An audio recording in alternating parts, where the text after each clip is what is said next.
किसान भाइयों नमस्कार। आज हम बात करेंगे जो हम पशुपालन करते हैं और जो दुधारू पशु होते हैं उनका दूध, जिनका दूध हम स्वयं के लिए सेवन करते हैं।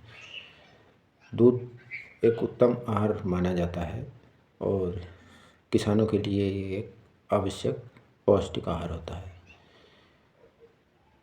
अब इस समय देखा जा रहा है कि किसान अधिकतर बाज़ार की चीज़ों पर ही निर्भर हो गया है। सभी चीज़ों में अपने खाने की चीज़ें हों या पशु के दाने के रूप में जो हम पशु को खिलाते हैं, सब चीज़ें बाज़ार से आनी शुरू कर दी हम लोगों ने। उसका असर हमारे दूध की गुणवत्ता पर पड़ता है। दूध अच्छी क्वालिटी का चाहिए तो हमें बाज़ार से जो हम दाना, माइक्रोन्यूट्रिएंट्स, कैल्शियम वगैरह लाते हैं, और सबसे हानिकारक चीज़ जो होती है, जो हम बाह्य और आंतरिक परजीवियों को ख़त्म करने के लिए गोलियां और इंजेक्शन पशु की लगवाते हैं, ये सारी चीज़ें जब पशु के शरीर में जाती हैं तो काफ़ी हानि उसके शरीर को होती है। और जब शरीर को, उसके पशु के शरीर को हानि होगी तो दूध की गुणवत्ता भी कम होती चली जाती है। जैसे हम बाज़ार से चोकर लाते हैं तो चोकर में कंपनियां उसको ख़राब ना हो जल्दी से तो प्रिजर्वेटिव उसमें डालती हैं, कुछ केमिकल डालती हैं ताकि उसमें जल्दी से कीड़े और सुरसली ना लगें। और वज़न बढ़ाने के लिए उसमें पत्थर आता है एक विशेष प्रकार का, जिसकी पहचान नहीं हो पाती। वो पत्थर उसमें आता है वज़न बढ़ाने के लिए। वो पशु के बहुत ही हानिकारक होती हैं दोनों चीज़ें।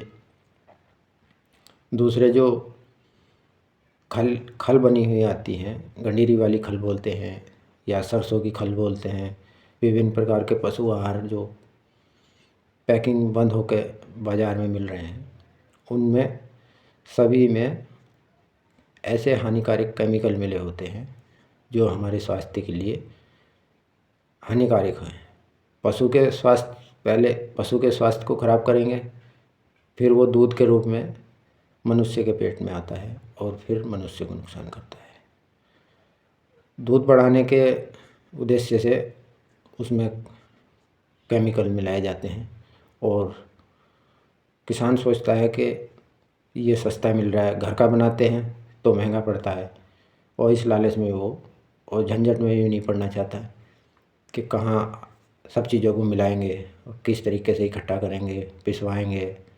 तो सीधा वो बाज़ार जाके अपना इन चीज़ों को लाते हैं और पशु को खिला के, पशु का दूध तो कुछ दिन के लिए बढ़ जाता है, देखने में पशु लगता है कि दूध एकदम बढ़ गया, हमारा फ़ायदा होना शुरू हो गया, मगर अगली बार पशु ब्यात में देरी से आता है और दूध की गुणवत्ता तो कम होती ही है। इसलिए अगर देखा जाए कि मिलावट अगर है कि नहीं, अगर हम अपने घर पे बना हुआ दाना खिलाते हैं तो वो लगभग 50 किलो का कट्टा हमारा 2,500 से 3,000 रुपये में बन के तैयार होगा, संतुलित दाना अगर हम बनाते हैं। और हम देखते हैं कि बाज़ार में 1,500 से 2,000 रुपये का आसानी से मिल जाता है। तो आप सोचिए वो इतनी कम कीमत में क्यों मिल रहा है। उसमें जो है सब कुछ वज़न बढ़ाने की चीज़ें और हानिकारक केमिकल और पता नहीं कुछ भी वो मिला के बना के दे सकते हैं। इसलिए मेरा आपसे किसानों से निवेदन है, अगर आप अच्छी दूध का उत्पादन करना चाहते हैं अपने स्वास्थ्य के लिए विशेषकर, तो अपना जिस पशु का आप दूध सेवन करते हैं, घी सेवन करते हैं, तो उसका दाना आप घर पे बनाएं और वो अच्छा रहेगा। और डिवार्मिंग के लिए, कीड़े मारने के लिए पेट के और बाह्य जो चीचड़ पशु को लगते हैं, वो इंजेक्शन न लगा के कुछ सावधानियां और कुछ खान पान में विशेष ध्यान रख के उनसे बहुत ही आसानी से निजात मिल सकती है।